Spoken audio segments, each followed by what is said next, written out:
25N recibimos a la presidenta del INAU, a Claudia Romero, que decía hoy más temprano, es violencia de género y generaciones. Están involucrados las niñas, los niños, los adolescentes, cuando se registran violencias hacia su mamá, hacia su cuidadora, hacia la mujer que se ocupa de sus cuidados o están bajo su tutela. Y por eso es que también vamos a tratar este tema, la violencia vicaria y todo esto que está afectando a todos nuestros niños. Claudia, bienvenida y muchas gracias. Muchas gracias, ¿cómo están? Bienvenida.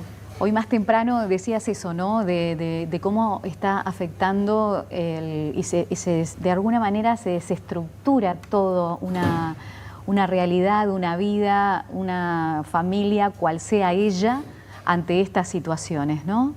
Sí, el mensaje justamente del 25 de noviembre era violencia vicaria, es violencia de género, y nosotros agregamos es violencia de género y generaciones. La violencia de género es de por sí una violencia que impacta directamente en niñas, niños y adolescentes. Lo decíamos hoy, hay un marco legal, la ley 19.747 establece que la violencia de género es violencia directa, porque mucho tiempo atrás se consideraba que los niños eran expuestos o era una violencia indirecta o eran testigos, como decíamos hoy, o espectadores pasivos de esa violencia. Ahora sabemos y hay evidencia de que el impacto de una violencia hacia una mujer, y en este caso hacia una madre o hacia una mujer que cuida, impacta directamente en la estructura de ese niño y dependiendo de la edad va a ser la gravedad de la afectación y las áreas de afectación. La violencia vicaria, además, que es el extremo, ¿no?, de lo que puede ser la violencia de género, tiene como dos vertientes por las que impacta directamente a las niñas, niños y adolescentes. Primero porque los cosifica, los toma como objeto. En un mundo donde nos ha costado mucho defender que niñas, niños y adolescentes son sujetos de derecho, cosificarlos y tomarlos como objetos ya es un daño de por sí, ya no es reconocerlos, pero además la violencia vicaria, que tiene múltiples formas, ¿no?, y grados diferentes de intensidad, la última obviamente es el infanticidio, tiene repercusiones directamente en lo psíquico, en lo simbólico, en lo material, e incluso en lo vincular y en lo comunitario. Así que hablar de violencia vicaria es hablar de violencia de género, pero también de generaciones. ¿Y cómo eso también afecta en la respuesta que el Estado puede dar? Los números que damos son descomunales. Las cifras, si bien se hablaba ahora desde el Ministerio del Interior de una especie de meseta, en los últimos 10 años los números han aumentado, las denuncias son muchas. Ante esas denuncias, lo que decíamos, muchos niños que a veces tienen que ser sacados de sus hogares, que basan a la tutela del INAU con la situación que también enfrenta el INAU. ¿Cómo se planta el Estado ante todo esto? Sí, es de una complejidad inmensa, porque además justamente quizás el Estado ha fragmentado durante mucho tiempo la respuesta hacia ese tipo de violencia y tiene mecanismos diferentes para atender la violencia de la mujer y para atender la violencia de los niños, ¿no? Cuando sabemos que muchas veces el dolor y lo difícil que es a veces ir a contar tu historia de violencia, y si eso además significa que vos tengas que peregrinar por diferentes dispositivos para atenderte a vos y atender a tus hijos. O sea que hay una fragmentación que debemos atacar y atender. Hay un tema que vos traías recién, Laura, que es esta cuestión de la visibilidad de algunos episodios. Nosotros decimos, cuando hablamos de los datos del CIPEAB, siempre decimos que son los datos que se registran. No sabemos cuánto más hay detrás. Y estamos hablando de casi 9.000 casos, ¿no? Sí, claro, 8.924 en el 2024. Entonces, y esos son casos registrados. Quizás haya otros casos que no hayan llegado a ser detectados o atendidos y no están configurando o participando de ese número.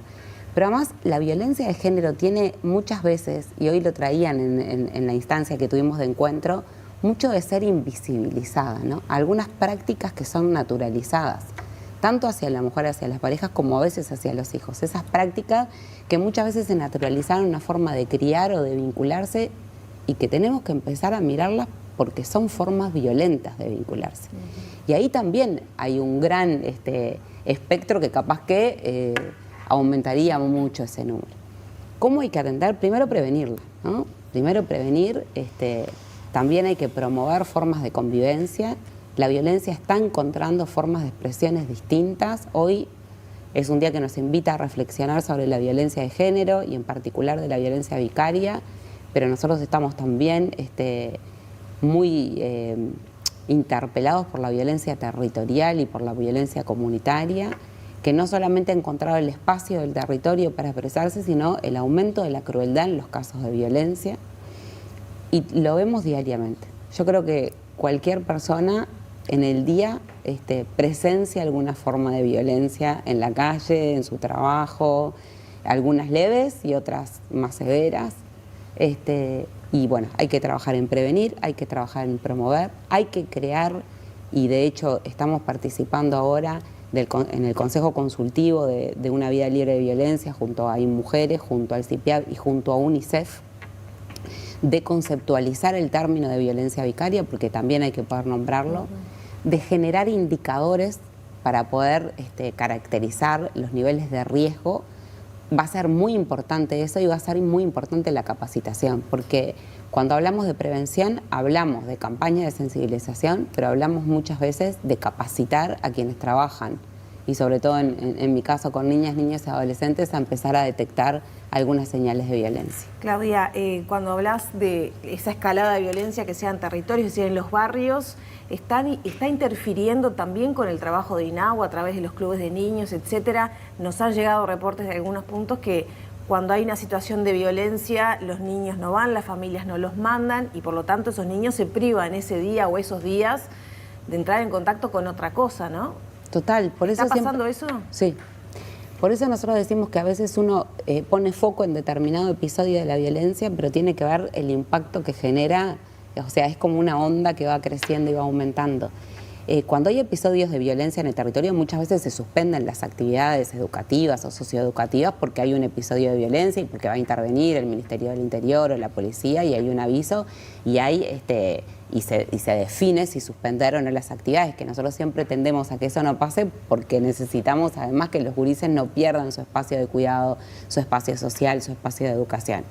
Pero muchas veces hemos escuchado, y no desde este rol solamente de la presidencia del INAU, cómo cuando hay situaciones de violencia en el territorio, ya saben, vecinas, vecinos, familias de esa violencia, prefieren quedarse en sus domicilios porque a veces es cruzar la calle. Muchas veces los niños identifican, y sobre todo los niños más grandes, que no hay espacios de cuidado porque también empieza a haber esto de las bandas y en otros lugares, ¿no? ¿Amerita cambiar la estrategia de trabajo entonces en los barrios? ¿Cómo se va a ¿Amerita cambiar la estrategia de trabajo? ¿Y cómo va a ser ese cambio? Bueno, nosotros dentro del INAU específicamente, nosotros estamos trabajando junto con UNICEF en un programa de violencia donde obviamente hay una acción importantísima que la va a tener el CIPIAB, que es el Sistema de Protección Integral contra la Violencia de Niñas, Niños y Adolescentes, que es interdisciplinario e intersectorial, pero hay respuestas que tiene que dar el INAU. Desde ese plan de trabajo lo que estamos haciendo es, más allá de algunos estudios y consultorías que van a traer datos e investigaciones que aportan a diseñar las líneas de acción, estamos identificando algunas formas de violencia por las cuales no se había trabajado tanto, no se habían tenido tantas estrategias desde el lugar interdisciplinario. La violencia territorial es una. Lo que pasa es que la violencia territorial es expresión de algunas otras violencias o de algunas otras situaciones que exponen a la violencia. Porque nosotros siempre decimos que hace unos años, y esto lo traigo desde mi rol de pediatra también, recibir en un hospital a un niño baleado, a un niño herido de un arma de fuego, a un niño herido de arma blanca, era excepcional y en general era consecuencia de una lesión no intencional, ¿no? De una negligencia, dejar al alcance de los niños algún arma. Hoy por hoy forma parte de una cotidianidad, o sea, nosotros las heridas hoy nos asombran, ¿no? Y incluso las muertes por heridas de arma de fuego en niñas, niños y adolescentes están pasando a formar parte de las filas de la expresión de la violencia. Entonces hay que trabajar. El tema es si eso es una causa de una violencia o es una consecuencia de otras cosas que pasan, como las economías ilícitas, ¿no? La explotación sexual, que muchas veces está en el contexto de los territorios, dependiendo de las zonas, el consumo, el tráfico. Entonces ahí hay que empezar a atacar desde otro lugar y el INAU solamente no lo puede hacer, evidentemente. Sí, en ese sentido, Claudia, comienza tu gestión con informes de la Institución Nacional de Derechos Humanos nefastos, con respecto a, por lo menos a los hogares del INAU. Sabemos que el INAU hace un trabajo muy amplio, como lo que decía ahora Lore en territorio. El último informe de la institución habla de problemas de todo tipo, edilicias, de formación, las salidas no autorizadas, pero también la exposición de estos adolescentes, niñas, niños y adolescentes, por ejemplo, a ser captadas por redes de trata, a ser explotados, pero los varones también, dentro de sus características, a ser reclutados por estos grupos criminales, obviamente por la vulnerabilidad. Y esos hogares que no estarían funcionando tan bien, por lo menos en los informes que se hacen en cuanto a derechos humanos. Ni que hablar de Rivera, pero más allá de las situaciones, ¿cómo hacer? Porque también se entiende desde el otro lugar que uno lee eso y dice, ¿por dónde se empieza? Bueno, cuando nosotros ingresamos, y es verdad, empezamos la gestión con un informe del Instituto de Derechos Humanos. Hace muy poquito se presentó el informe final, ¿no? También empezamos la gestión sabiendo muchas veces de estos casos, ¿no? Y sabiendo que el sistema de protección especial estaba haciendo agua. Cuando me refiero al sistema de protección especial, justamente me refiero a las situaciones de niñas, niños y adolescentes desvinculados en general de su familia de origen, claro, que residen en forma permanente en un hogar de 24 horas del INAU o que están bajo forma de acogimiento familiar. Y es tal cual. Acá hay que enfrentar la situación y decir la verdad con la que uno se enfrenta. El sistema de protección especial, lo dijimos al principio cuando iniciamos la administración, es una luz roja para nosotros y tiene que ver con lo edilicio. Nosotros fuimos hace muy poquito a presentar este presupuesto, ¿no?, en la Comisión de Hacienda, y mostrábamos un video de uno de los hogares del sistema de protección de 24 horas que se parece más a una cárcel que a una casa donde se tiene que cuidar, contener y acompañar la vida de adolescentes. Eso no nos interpela solo de lo edilicio, sino en cuanto a los recursos humanos que están pidiendo formación, que están pidiendo cuidado también. Porque el someterse todos los días, también ellos transitan por esos hogares deprimentes, grises, ¿no? Porque cuando uno va, de verdad que a uno lo impacta y lo moviliza. Y tiene que ver también con la capacitación de los recursos humanos, tiene que ver también con el número de recursos humanos. Nosotros siempre hablamos de las salidas no acordadas de los gurises que están en esos hogares, pero también muchas veces del burnout que sufren los educadores que están en esas casas porque no se han sentido acompañados. ¿Cómo se empieza? Nosotros empezamos con una comisión de 24 horas que está trabajando casi desde una emergencia, en la que estamos reviendo todo lo que tiene que ver con lo edilicio, porque lo edilicio parece ser superficial, pero no lo es. Hay una arquitectura que cuida, lo traíamos hace poquito cuando estuvimos hablando del modelo Barnahus para la atención de la violencia sexual, que tiene en las condiciones edilicias ya una cuestión de cuidado, que tiene que ver con las luces, con el mobiliario, con que uno entre y dice, bueno, acá hay algo que me va a cuidar, que me va a contener, que tiene que... algo que también es muy audaz cuando hablan las organizaciones como Gurises Unidos, por ejemplo, que trabajan en territorio, que es cómo competimos con lo que se les ofrece ilícitamente, con lo que se les ofrece en la calle, con lo que se les dice, yo te voy a dar, como sabemos que pasa a niños, y te parás en una esquina, 12.000 pesos, para hacer de perro, para controlar, o a las adolescentes, si vos venís y te prostituís, te vas a tener el celular que querés, o vas a tener capaz un par de championes, como reclaman en Rivera, que querían un parcito de championes, o sea... Bueno, ese es el gran desafío, cuando nosotros preguntamos que a veces por las es salidas difícil no acordadas, de que se entienda. Por supuesto, es muy difícil. Preguntamos por qué salen, ¿no? Evidentemente todos buscan reconocimiento. El adolescente busca un reconocimiento, todos los seres humanos buscamos un reconocimiento, desde que somos chicos, ¿no? De nuestra familia, nuestros padres, qué bien, que esto en la escuela, ¿no? El tema es cómo logra el adolescente encontrar el reconocimiento. Por eso cuando hablamos también de la forma de expresión de la violencia y hablamos de la crueldad de la violencia, también ahí hay un reconocimiento a hacer. ¿Y qué es lo que no estamos dando del otro lado para competir con eso? O sea, exacto. ¿Por qué un adolescente también elige hacer una salida no acordada? ¿Por qué se quiere ir de ese lugar? O sea, ¿qué no tenemos nosotros en los lugares que podamos retenerlos y que ellos puedan decir, quiero ir a tal lado y yo puedo acompañarlo? Eso es un desafío presente ahora, y en la elección de quienes están presentes en el hogar, en las capacitaciones. Por ejemplo, en la inducción de 50 educadores nuevos que entraron ahora hace una semana, está este gran desafío de cómo cuidar, cómo generar confianza y cómo tratar de que no se sometan a esos riesgos. ¿El presupuesto previsto permite hacer un cambio en esta área que venimos hablando? El presupuesto permite hacer algunas cosas.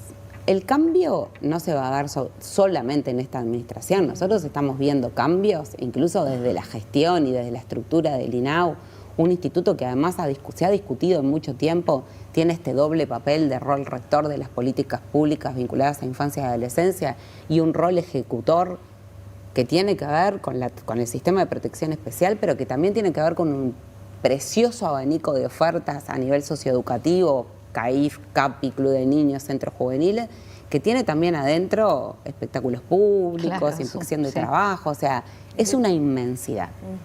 ¿Qué posibilidad tenemos de hacer cambios en una estructura que ya ha medulizado algunas cuestiones que sabemos que no están bien?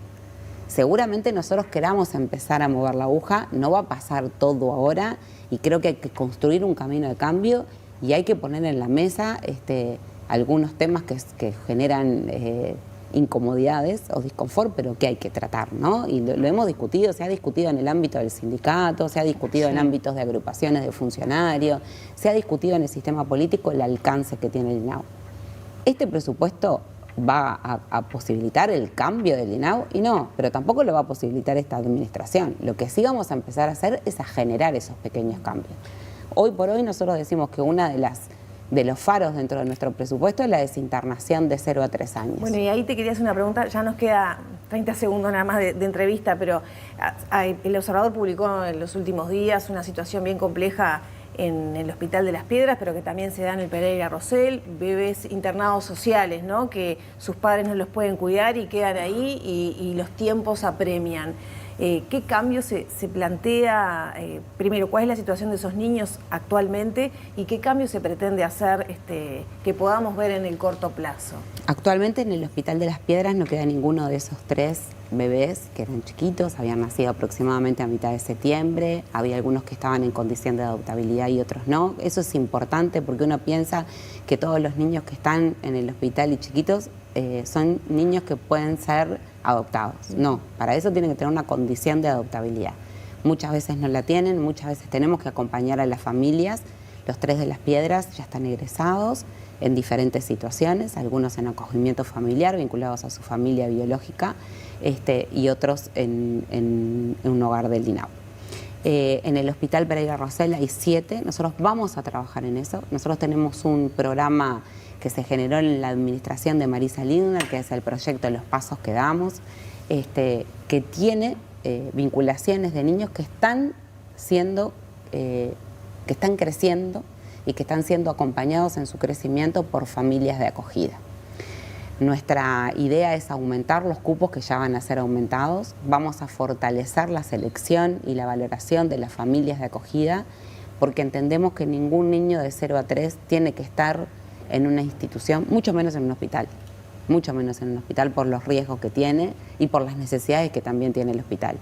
Pero tampoco en una institución, porque nosotros sabemos que aunque se cuide bien y generemos las mejores garantías, es muy distinto para el desarrollo de un niño criarse en una familia con una demanda satisfecha que criarse en un lugar donde pueda haber 10 niños y donde uno a veces no se puede hacer sentir para que lo vengan a atender. Nosotros vamos a trabajar con acogimiento familiar, vamos a fortalecer que haya familias que se postulen, vamos a favorecer la valoración y también el acompañamiento de esas familias en territorio. Porque lo que uno no puede hacer es también decir no, claro, y no acompañar. Y bueno, obviamente, cuando hay condiciones de adoptabilidad, tratar de que se generen todas las condiciones respetando las trayectorias que tienen que hacer esas familias. Muchas gracias. No, gracias a ustedes. Primera de muchas charlas, esperemos. Sí, ya no es la primera. Acá en Noticias 5, sí. Bueno, yo estoy siempre a las órdenes, me siento muy cómoda con ustedes. Muchas gracias. Muchas gracias, Claudia Romero, presidenta del INAU. Hasta aquí la entrevista de Noticias 5.